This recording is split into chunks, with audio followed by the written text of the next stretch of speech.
What's going on, guys? This is Rob, and Superman is dying because this is All-Star Superman, and this is not some great big huge reveal at the end of the story. We find out about this in the first few pages, because what this does is this opens up with a mission that's going sideways, basically an attempt by the billionaire philanthropist Leo Quintum to harness the power of the sun.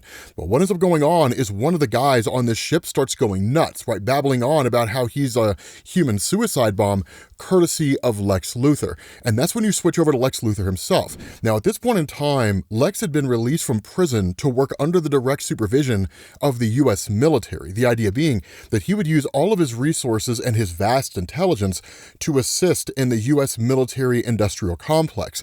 But what Lex Luthor is really doing here is he's kind of using his own resources to destroy Superman. And the initial motivation isn't really known why, outside of the fact that it seems like he's just doing what he always does, because Lex Luthor hates Superman and Lex Luthor wants to destroy Superman. But as Superman actually gets to that vessel and starts rescuing people, one of the things that Lex does is he makes a statement and he says, "I'm approaching critical mass," and he says fusion will occur in 30 seconds. And the revelation that comes with this is that that being on the ship that's going crazy is a remote-controlled artificial being created by Lex. But it's not simply just destroying the vessel, it's drawing Superman directly to him. And that's exactly what Superman does, right? Superman races to the scene. He goes to basically aid everybody on the vessel. The artificial being starts trashing everything. But the motivation of why Lex is doing what he's doing is incredibly simple, because he tells this general, 3 months ago, I looked into the mirror at the nasty little spiderwebs of lines around my eyes, and I realized something. I'm getting older, and he is not. So, if I want to die happy, it's time to get serious about killing Superman. And so when Superman arrives here on the scene, the entire mission itself is being directly monitored by Leo Quintum. And this guy, being as capable and as intelligent as he is, knows exactly what the stakes are, which is that in order for Superman to stop this being from destroying the entire vessel and killing everybody on it, he's got to get him out of the ship. That gives Superman direct exposure to the sun. And so following that, when everything is saved and Superman comes back to Earth, he meets with Quintum, and so he says, I've come to this realization, right? Superman, his strength has tripled.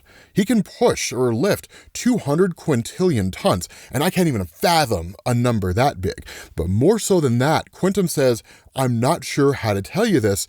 Your trip to the sun exposed you to critical levels of stellar radiation, more raw energy than your cells are able to process efficiently. Apoptosis has begun, which is basically cell death. There can only be one outcome, even for you. And one of the ways that Grant Morrison really kind of puts this to us as the reader in a way that works is he says, your cells are literally exploding. Right? Your cells are like a glass of water overflowing, the water being energy and the glass, of course, being your cells. They can't hold the amount of energy that's been given to them. And so your body is quite literally breaking down on the cellular level. And he literally says, like, Lex Luthor used us to kill you. That was the plan. The plan was to instigate an event in this mission to draw Superman to the sun, to overload Superman's body, and then basically start cellular degradation. So Lex Luthor effectively won.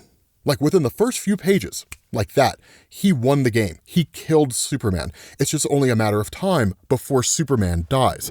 And so what ends up happening is Quintum actually reveals that his whole intention here and what he's been working on for so long is one of two possible outcomes. The first is that something like this could most likely happen. At some point, someone will kill Superman permanently. There's been way too many close calls in the history of his involvement on Earth for that not to be a possibility. The second is because of the fact that as humanity grows and as humanity takes to the stars and expands its place within the universe, Superman can only do so much. So there need to be other Supermen that exist around there. And so what Quintum has been working on, albeit without a huge amount of success, is creating other Supermen, to either find a way to cure Superman or to replace him if the need arises. And so that's where Superman says, no one can know.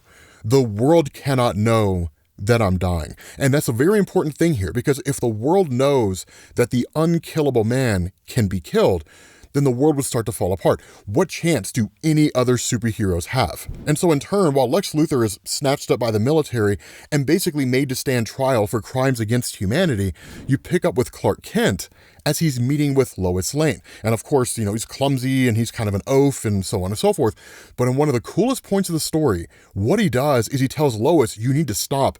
There's something I need to tell you. And he finally reveals his identity as Superman to Lois. Now, here's one of the things to know about All-Star Superman in relation to this. All-Star Superman, of course, is not an in-continuity story because outside of the death of Superman, Superman has never actually died, right? And so the important thing to know about this is that while Superman and Lois did get married post-crisis in DC Comics, and she had known about his identity for quite some time, that's why this works. Because in this reality, she doesn't know he's Superman. And so what follows is one of the coolest moments in the history of the Superman mythos, and no doubt one that you guys have heard about a million times before. Lois getting Superman's powers for a day. Because what he does is, as this revelation is made, he literally flies her to the Fortress of Solitude, but she doesn't believe any of what she's heard. She's like, Clark Kent. Clark Kent. You've always been Clark Kent, right? This bumbling oaf, this complete and total buffoon, that's always been you. And his response is, yeah, that was always me. And it kind of makes sense. What better disguise to have if you're Superman than the complete opposite of Superman, a guy that no one could possibly believe would be Superman, not even Lois herself. And what's really interesting is she has some very mixed feelings about this, right? She says, I don't care how many times he tries to convince me, I've been through this before. I've spent years trying to prove it. He's getting his own back with the cruelest trick that he's ever played. He says Clark Kent is Superman after all, but I know he cannot be. There's no possible way that's true. Now, one of the other great things about All-Star Superman is it has huge callbacks to like the entire history of Superman in DC. And a perfect example of this is the key to the Fortress of Solitude. Because Lois asked the question, she's like, what happened to the old key, right? Like the gigantic key you had. Because that's real. In the old school Superman comics, right? The Jerry Siegel and Joe Shuster days, going from the 40s into like the 50s, Superman had a gigantic key that he used to unlock the door to the Fortress of Solitude. Of course, it hasn't really been a thing in his mythos for quite some time, but that's the reference here. And it's just this small little golden key that he uses. And at that point, it's just kind of a conversation between the two of them. Because Lois is like, okay, so I need to wrap my head around this because there's been multiple instances where you and Clark Kent were seen in the same place at the same time. And so she's like, I mean, what's the whole deal with you and Batman, right? Like, you and Batman nixed the Toyman's plan to turn Gotham City into his own personal Disneyland of death. Like, how's Batman? And that's where he's like, I mean, Batman, he's great. I mean, Batman, like, he's fine, and she's like, Robin? He's like, he's a great kid. Well, I always wondered if I should have taken on a partner. And so that's where she says, like, there's no way this key can be safe, right? A small key, right? Superman just keeps the key under like the planter in front of the Fortress of Solitude. There's no way that works. And so he just sits the key down on the ground. He's like, try to lift it. And she goes to try to lift it and she can't do it. And he says it's made of super dense dwarf star material and weighs 500,000 tons. I'm the only person on Earth who can lift this key. And that's the way that I like it. When you spend all day saving the world, you need somewhere quiet to relax. And so following that, Lois again just kind of muses to herself, right? She's like, Lois Lane, Pulitzer Prize winning journalist, and I don't know what to think about any of this. Does it have something to do with my birthday tomorrow? Is this where it all turns serious at last? Is this where Superman's girlfriend finally gets what she always wanted? When we're married 15 years, when I'm sagging and he looks just the same, will he still meet me and say things like he loves me? And those are legitimate concerns. And this is one of the things that made All-Star Superman so great, because it was a side of the story that you never really got to see. That when Superman and Lois finally got together, it was like, oh, yay, right? The man of the future, the most perfect man in the world, we're finally together. And that was it. The real world concerns that you have, or I would have, or anybody else would have, were largely left out of the stories. And that's when she even displays a small bit of paranoia and is like, is he just setting me up for another big joke? Is that really what this is? And so Superman starts taking her through a tour of this entire place, of the whole Fortress of Solitude. He tells her it may look like a modern art gallery, but it's actually the armory. Over the years, I've had to confiscate some of the galaxy's these deadliest weapons of total destruction. There are things here that can hurt even me, like this kryptonite laser. And that's where Lois is kind of like, I mean, I hope that like none of your enemies come across this armory or figure out ways to use these things and so on and so forth. But again, taking her through this tour, he says, so far I can only receive brief cryptic messages from the far future, but I am working on the ability to communicate with the future directly using advanced Kryptonian technology. And even Superman says that looks like Cal Kent, the Man of Steel of tomorrow, Superman of the year 853,450. Now, the reason why this guy gets referenced is because that's actually part of a storyline that DC did back in the late 90s, I think, called DC 1 Million, which actually showed us as the fans what the future of the DC universe would look like. That's where you get like Superman 1 million and all that kind of crazy stuff. It's cool, right? But DC 1 million was interesting. Product of its time, kind of a difficult read in this day and age, but it is a fun story if you ever get a chance to check it out. But he tells Lois, right? Like, the fortress is not a museum, Lois. It's a time capsule. One day, some future man or woman will open that door with that key. And when they do, I want them to know how it felt to live at the dawn of the age of superheroes. And then from there, he takes her to essentially the Phantom Zone, not really to the inside the Phantom Zone, but where the Phantom Zone resides, right? The projector. And he says the Phantom Zone map room's pretty dull unless you can see radio negative anti-waves. But this critter over here, right, this thing, I literally feed it suns. And it just kind of keeps it at bay, which is kind of a cool little thing. Like, he like feeds it like little mini suns. Now, there is a room that Lois is not allowed to go into, right? She can't go into that room under any circumstance whatsoever. And even Superman says that, right? You can go anywhere you want to in the fortress, Lois, but you cannot go there. And so at that point, she starts poking and prodding. And she's like, I mean, okay, look, kind of back to the point. I've seen you and Clark Kent in the same place at the same time. What in the world is going on here? She asks, what about the time that Clark was a witness in the Boss Grimaldi trial and you accompanied him everywhere he went as his bodyguard? And that's where Superman's like, Batman was standing in for me. And she's like, or the time that Clark presented you with the quote unquote Metropolis Man of the Millennium Award. And he's like, it was a robot. And he's like, please, like, I know that it might have seemed that those were all ruses, but in all honesty, it was to protect you, right? Clark Kent and Superman are one and the same person. I would never lie to you. And that's where Lois kind of flips things. And she's like, see, that's where things are interesting. Because if Clark Kent was really Superman, or it was the other way around, if it was really all just a ruse, that would mean that you've been lying to me all these years. So why confide in me now after all this time? And that's where Superman just tells her, I can't give you an answer to that question. I cannot tell you why it is that I'm telling you now. Just understand, I'm telling you the truth. And it makes for a very difficult situation, right? I mean, usually when it comes to that kind of revelation, people need to understand why the revelation was made in the first place, because that gives greater levels of validity to the statement that's being made. But without that, it's Superman just saying, look, I know I've historically lied to you, but I'm not lying now. You have to believe me. Now, the alternative is he could just put on Clark Kent's clothes, put on his glasses, and the truth would be revealed. But at that point, it still wouldn't really make a whole lot of difference, because Lois would continue to see them as two separate people, and she would think Superman was tricking her. And that's where you kind of switch to Superman himself, and he kind of asks himself the question. He's just like, I mean, how in the world do I possibly tell Lois that I'm dying?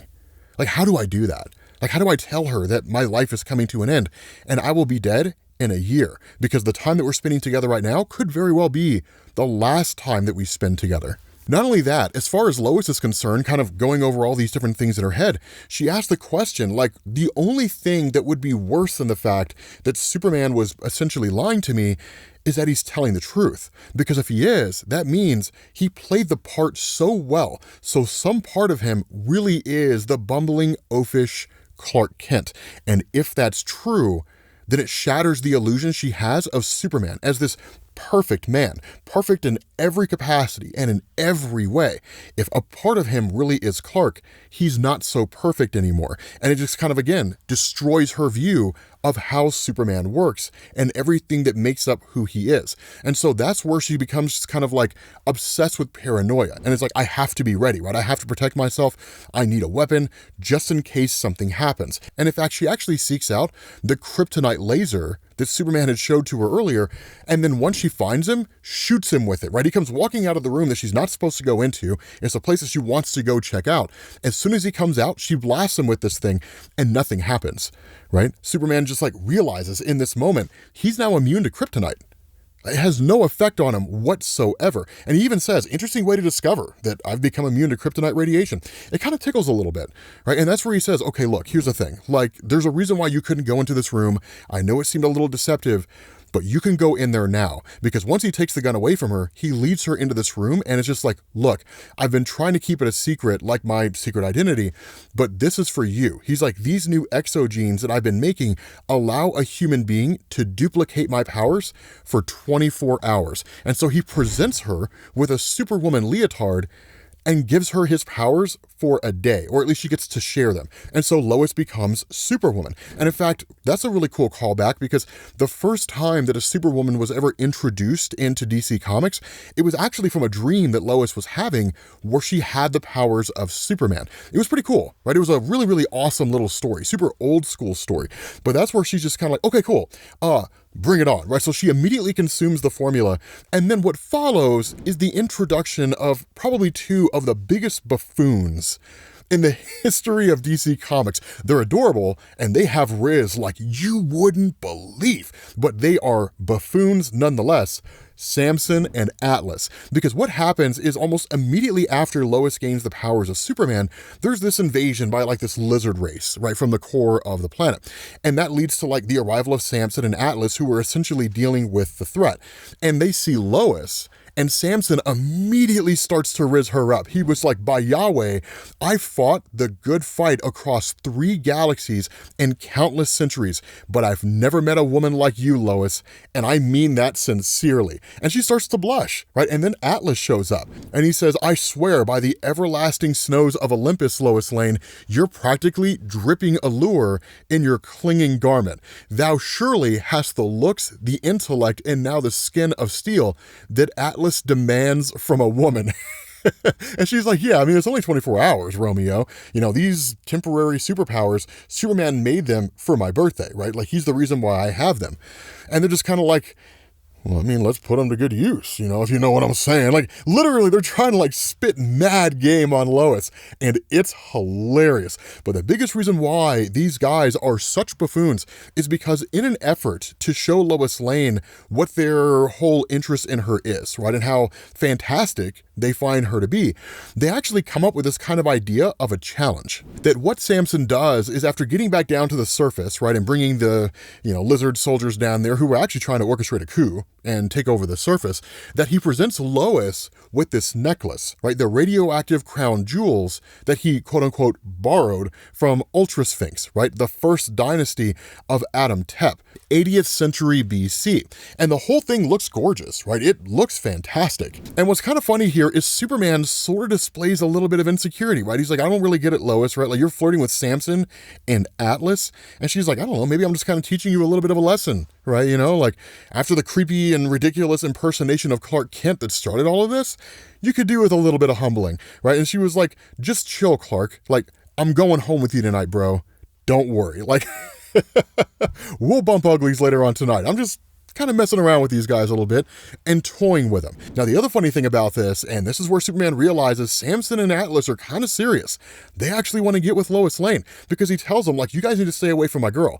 And Samson breaks out a newspaper. He's like, I'm a time traveler, Superman. According to my records, she won't be your girl for too much longer. In fact, it looks like she's going to be needing a shoulder to cry on pretty soon. So, you know, why not cozy up? The problem is that in the middle of all of this, the jewels around Lois's neck start to glow. And that's when Atlas is like, there was something that we neglected to mention about the Ultra Sphinx. This monster's hounded us like a fury since we borrowed the jewels of Adam Hotep, right? And it's like, you stole them?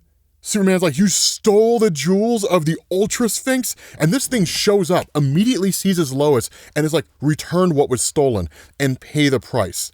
And so like, it's gonna kill Lois. Now here's a crazy thing about Ultra Sphinx. We don't really get a whole lot in terms of his, I don't know, feats, but the fact that he's able to overpower someone like Lois, whose powers are comparable to Superman in the here and now, and the fact that guys like Samson and Atlas are powerless and terrified of Ultra Sphinx, despite the fact that they are equal to Superman when his strength has not been tripled, would indicate this guy is no small thing. Like, he's incredibly powerful. And so what he says is she exists now in a condition of quantum uncertainty, neither alive nor dead.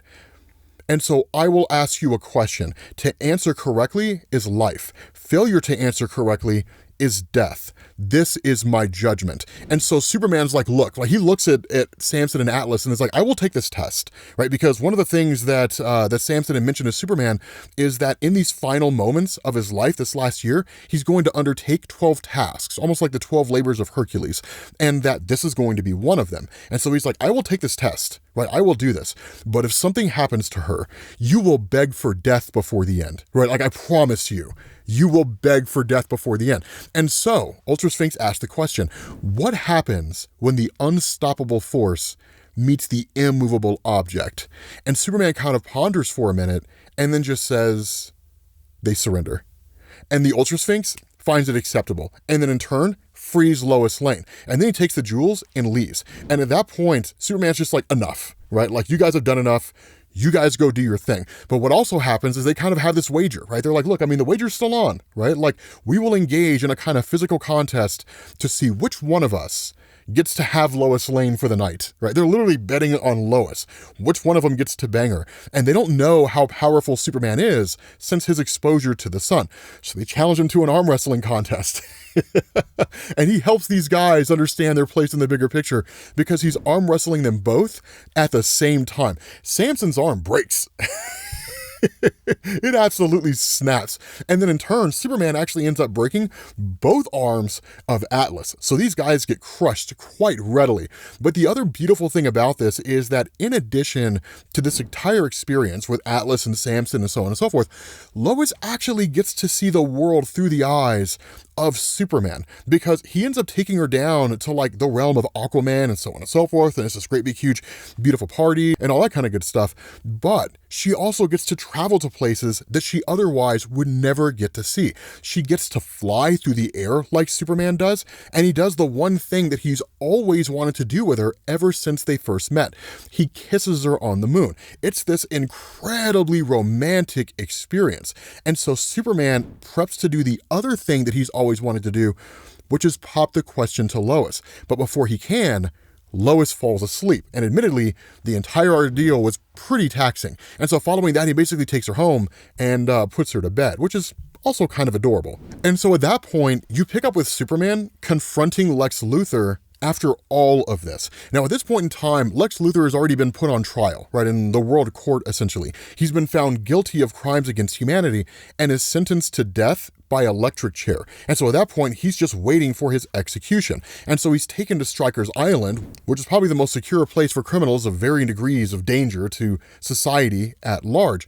And Lex Luthor kind of has a lot of autonomy here. He's got a lot of freedom here. There's really nowhere he can go, right? So he's kind of given a lot of freedom to conduct experiments and to work on things. He is kept guard, right? So they're making sure that he's not building things like, you know, some giant, monster that can help him break out of the prison or something along those lines. But when Superman shows up here, he does not show up as Superman.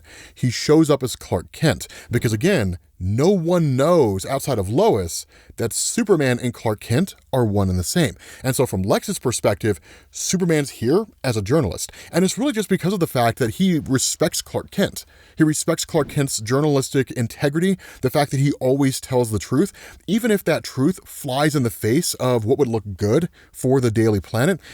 Nonetheless, Luthor always respects him. And so as the two of them are talking, the idea is that Luthor wants the world to hear his story. He wants the gospel of Luthor to be spread out there because he's the man who killed Superman, and he wants the world to know that he did it. What's also kind of interesting here is that because Lex doesn't know that Superman is Clark, things that you and I would look at as clearly Superman's doing this in order to protect Lex Luthor from himself, Lex thinks that Superman's just a bumbling buffoon. For example, he quote-unquote trips and then saves Lex Luthor from being electrocuted by a wall socket due to a faulty cable, right? But again, Lex sees this as just Clark Kent being a bumbling buffoon. So he takes Clark on this bit of a journey, and he offers this really, really cool explanation here because he says, I saw that Da Vinci of crime is the headline. It seems like a compliment, but there's a sneer hidden in there somewhere, isn't there? Follow me, Kent. And he says, this would never have happened if anyone else on this planet had the wit to see it, the smug self-regard that powers his beaming, boyish grin. How does a man like you feel about Superman, honestly? And Clark gives the same answer he always gives whenever anybody asks him that question. He's like, well, I mean, I'm fine with him. He's friendly around the office, and yeah, I met him a couple times, and he seems like a pretty cool guy. You know, I mean, I don't know. I mean, Lois is banging him, and I'm a little jealous of that. But I mean, at the end of the day, I don't really see a problem with him. Like, our jobs don't really tend to overlap. And while Clark's in the middle of talking, Lex stops him. He's like, what is this? Like, what are you writing about me now? And like, he literally takes the thing away from him and starts looking at it. It's like, I can mentally crack any code known to man in less than a minute time. What is this? Like, what are you writing? And that's where Clark is just like, it's shorthand, Lex, right? Chill and relax. And so Lex kind of continues on and he says, imagine life on this world if some opportunistic alien vermin had not decided to dump its trash here, Kent. That's all I've ever asked anyone to do. Imagine how it was meant to be. Think about it. Without Superman to distract her, you just never know. Maybe Lois would be with you. Instead, she just kind of sees right through you because she sees Superman. And that's where he asks the question, like, why aren't you blushing, right? Like, I know you have feelings for her. And Clark's just like, I'm here to interview you, right? Like the big exclusive that you promised my editor. And so that's where Lex is just like, you know, I'm just saying, a tall, strapping Midwestern farmer's boy with brains, integrity, and no style of his own. That's a prize catch for any cynical city girl. Throw in some weight training and that flabby physique of yours could even come to rival Superman's build. It's kind of funny, right? The interaction between these guys, because he's talking to Superman, he just doesn't know. I love the way that Grant Morrison plays this. But a lot of what Lex Luthor is displaying here is extreme cockiness, extreme arrogance, extreme levels of hubris. He's convinced himself that he made the right call. He's convinced himself he's the good guy of the story. And in truth, good guys and bad guys really are just a matter of perspective. And so that's where he's like, how's Superman these days, right? Is he pale? Is he tired? You know, and that's where Clark's just like, I mean, he seems fine as far as I'm concerned. And that's where Lex is like, yeah, but he's not. He only looks that way. And he looks that way because of me, right? I'm the one that destroyed Superman. I'm the reason why he's dying. And so that's where you really get into the meat and potatoes of things, because Clark asks him, why squander your resources and intellect on this, frankly, unhealthy obsession with Superman? And Lex says, you know, I've spent so much of my adult life in prison thanks to him. It seems like home, predictable, comfortable, the same types recurring, the brutes, the strong men, the ones who need a gang to belong to, a simple creed to follow, the masterminds, the loners. Stryker is my bottle city, like Superman's Candor, a world in miniature. Where better to establish an alternative than here, in the most hostile environment known to man? And that's where he asked Clark, what would you do if you had his powers? And Clark kind of dodges the question, and he's like, you were saying something about an alternative, right? Like an alternative to what? And the response of Lex, to truth, justice, and all the other things that you cannot weigh or carry, to every abstract that he represents. And he asks, right? Clark asks, is it really all about Superman? Like, these men seem pretty restless, right? Like, how do you square this circle? And Lex just says, they can feel the coming change, the wings of a new human renaissance. I'm transforming this place into a new model of society, Kent, a blueprint for utopian living. And he even goes so far as to comment on the physical appearance of Clark. He's like, do you know that you have what's called the Superman swoosh? 65% of men subconsciously trim their eyebrows to look more like him. They don't do it on purpose. It's just kind of how things play out. And he says, this is my final revenge, to be right. My survival of the smartest doctrines command absolute respect in here. And that's where you get like Parasite, who who just starts screaming and hollering about how he's going to destroy Lex Luthor. So there's at least one guy in here that doesn't respect Lex in any capacity whatsoever. And that's even where Superman is just kind of like, the parasite? Wait, the parasite's in here? And that's where Lex is like, yeah, like, why do you care? Now, keep in mind, Rudy feeds on energy, and he doesn't really have to touch a person per se.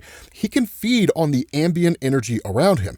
Because of Superman's exposure to the sun, he's 3 times as strong, but emitting multitudes more radiation than he ever did before. And so literally Rudy starts feeding on all of it. The instant that he's in the same room as Clark Kent, he immediately starts growing in size, taking on more and more power. That shouldn't be the case, right? He's just surrounded by regular guys. So no one really knows what's going on. Now, of course, Clark Kent plays a bumbling buffoon. Oh my God, I'm so terrified. I got to get out of here, right? And just like takes off running. And Lex just dismisses it, right? As some measure of cowardice.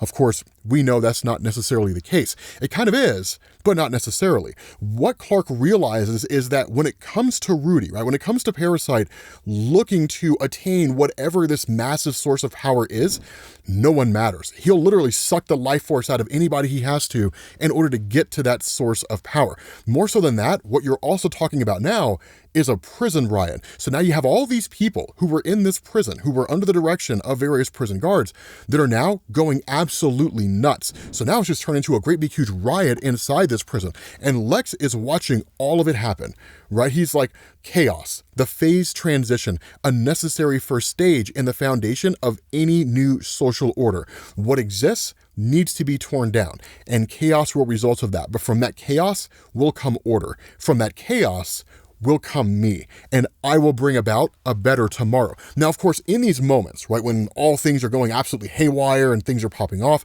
Superman's like bobbing and weaving, right, just like disappearing here and there and saving people where he can. But again, he makes it all look like he's a buffoon. One of the prisoners comes up behind Lex with a gun, intends to kill him, and Clark makes it look like he stumbled and fumbled into Lex, pushes the guy out of the way, and saves Lex's life. He gets the prison guards out of the whole prison. He's using his X-ray vision, right, saying, well, I don't have my glasses, I can't see anything. He uses his heat vision, the whole 9 yards. It all works, right? The guys who were chasing after him, he secretly blows his frost breath at them to freeze them in place after basically releasing this water from the sprinkler system. So again, always one step ahead. But as he's walking through, he's constantly looking for Rudy. He's constantly looking for Parasite. Where is this guy at? Is this guy going to find him?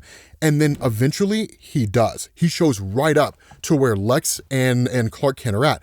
But this is where Lex actually saves the day over Superman. Because right now, Superman's in a precarious position. Right? Either he does nothing and he lets Rudy siphon his power off, and that's when it becomes prevalent to Lex that Clark Kent is Superman, or he lets Lex die, or he reveals identity himself, right? And just says, actually, I am Superman, and then saves them both by flying Lex out of there. Instead, what Lex does is he immediately opens fire on Rudy, right? Just starts firing off all these bullets as fast as humanly possible. Clark takes the opportunity to run off. But as the fight continues to go on, eventually Rudy falls through the ground. And that's when Lex really reveals his intelligence here. He's like, see, here's the thing about Rudy, and here's what he represents. Rudy represents the very nature of humanity: selfish, gluttonous, greedy, right? These things that just consume and consume and consume with no regard for the consequences of doing that. In the case of Rudy, all he wanted was huge amounts of power, and he was reckless in his pursuit.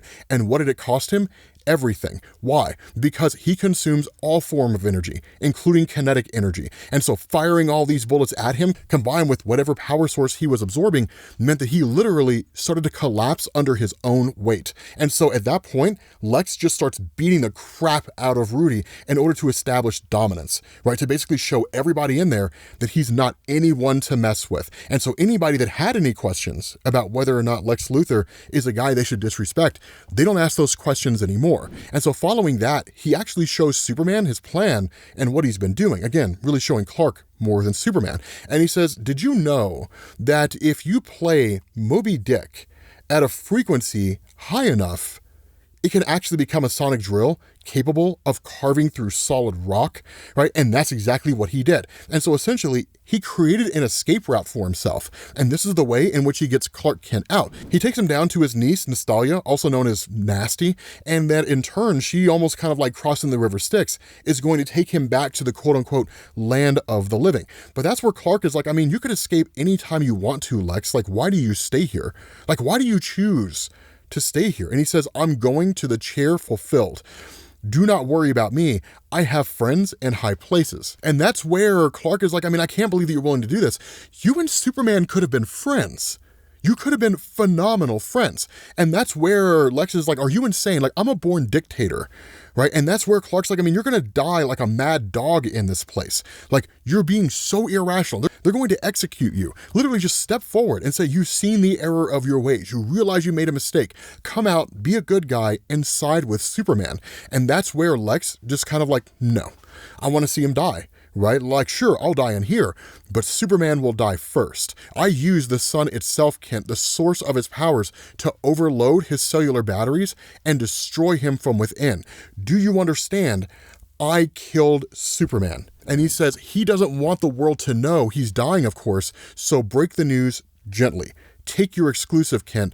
I placed his beloved truth in your hands. Strike with it. You want my story, the gospel of Lex, and now you have it. There's no deep psychology behind the struggle between Superman and me. It's not some huge thing that's been going on ever since childhood. It's all very simple. How would you feel if someone deliberately stood in your way over and over and over again?